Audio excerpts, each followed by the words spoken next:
చలికాలంలో జలుబు చేస్తే అబ్బా ఏం ఇరిటేషన్ వస్తుంది కదా. జలుబుతో పాటు తలనొప్పి, గొంతు నొప్పి ఇలా అన్ని వచ్చేస్తాయి. ఇలా జలుబు చేసినప్పుడు మెడిసిన్స్ ఏం యూజ్ చేయకుండా ఎలా తగ్గించుకోవాలో చెప్పేస్తా వచ్చేయండి. ఈ చెట్టు కోసం అందరికీ తెలిసే ఉంటుంది. మాక్సిమం అందరింట్లో పెంచుకుంటూనే ఉంటారు. చిన్న చిన్న పాట్స్ లో వేసినా ఈజీగా బతికేస్తుంది.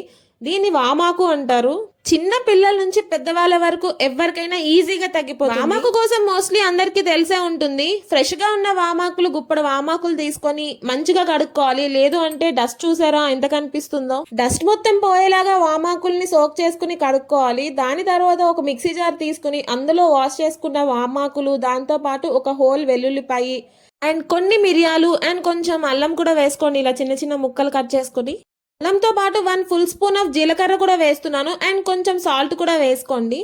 మిరియాలు కూడా మీకు ఘాటుకు తగ్గట్టు వేసుకోండి. మరి ఎక్కువ పిల్లలు అయితే ఘాటుగా ఉంటుంది కదా, చూసుకొని వేసుకోండి. మీ దగ్గర ధనియా పౌడర్ లేకపోతే మిక్సీ జార్ లోనే కొంచెం పచ్చి ధనియాలు కూడా వేసేసుకోండి. దగ్గర పౌడర్ ఉందని చెప్పి వేయట్లేదు. ఇవన్నీ మిక్సీ జార్ లో మెత్తని పేస్ట్ చేసేసుకోండి. మెత్తని పేస్ట్ చేసుకున్న తర్వాత రసం చేసుకునే గిన్నె పెట్టుకుని అందులో వాటర్ మీకు ఎంత కావాలో అంత తీసుకొని అందులో ఈ పేస్ట్ వేసేసాయి. తర్వాత 1 whole టొమాటో తీసుకుని ఇలా పీసెస్ లో తీసుకుని వేస్తున్నాను. ఇందులో ధనియా పౌడర్ వేయలేదని చెప్పాను కదా, అందుకే ఇప్పుడు వేసేసుకుంటున్నాను.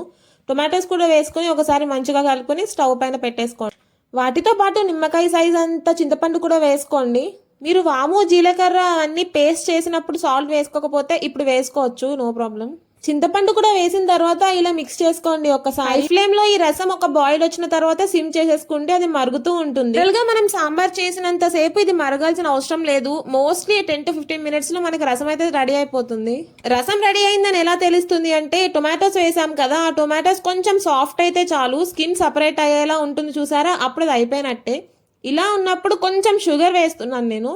కొంచెం షుగర్ వల్ల స్వీట్నెస్ ఏం రాదు, కానీ వామాకులో కొంచెం చిరు చేదు ఉంటుంది కదా, ఆ చేదు పోతుంది అండ్ రసంలో ఉన్న వగరు కూడా పోతుంది. కొంచెం వేసుకోండి సరిపోతుంది. నెక్స్ట్ తాలింపు వేయడానికి ఒక ప్యాన్ పెట్టుకుని ఆయిల్ వేసుకుని అందులో ఆవాలు, జీలకర్ర మనం జనరల్ గా రసంకి ఎలా పెట్టుకుంటామో అలానే వేస్తున్నాను ఇక్కడ. ఆవాలు చిటపటలు ఆడితేనే రసంకి మంచి ఫ్లేవర్ వస్తుంది. ఆవాలు ఇలా కనిపిస్తున్నట్టు చిటపటలు ఆడినప్పుడు కొంచెం జీలకర్ర తీసుకుని వేసేసుకోండి. ఆవాలు, జీలకర్ర వేగిన తరువాత ఇలా చిటపటలు ఆడుతుంది కదా, ఆ టైంలో ఎండుమిర్చి కూడా తుంచి వేసేసుకోండి. ముందే ఒక చిన్నది హాఫ్ ఆనియన్ తీసుకొని ఇలా చిన్న చిన్న పీసెస్ కట్ చేసుకున్నాను, అవి కూడా వేసేసాను. దాంతో పాటు మస్ట్ అండ్ షుడ్ కరివేపాకు. కరివేపాకు లేకపోతే అసలు రసం పెట్టుకోవడమే మానేయండి, అంత టేస్ట్ ఇస్తుంది కరివేపాకు ఏ తాలింపులో అయినా. ఇలా తాలింపు మొత్తం కొంచెం వేగాలి.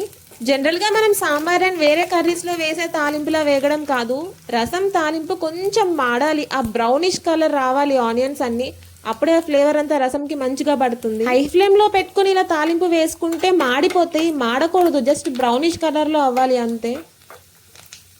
దగ్గరుండి సిమ్లోనే కాసేపు వేపుకోండి. హై ఫ్లేమ్ పెట్టి ఎక్కడికైనా వెళ్ళాలంటే అది మొత్తం మాడిపోతుంది. తాలింపు ఇలా వేగుతున్నప్పుడు ఎండుమిర్చి కూడా కొంచెం బ్లాక్ అవ్వడం స్టార్ట్ అయ్యాయి చూసారా, అండ్ ఆనియన్స్ కూడా కొంచెం బ్రౌనిష్ కలర్ వచ్చింది, ఇంకొంచెం బ్రౌన్గా అవ్వాలి.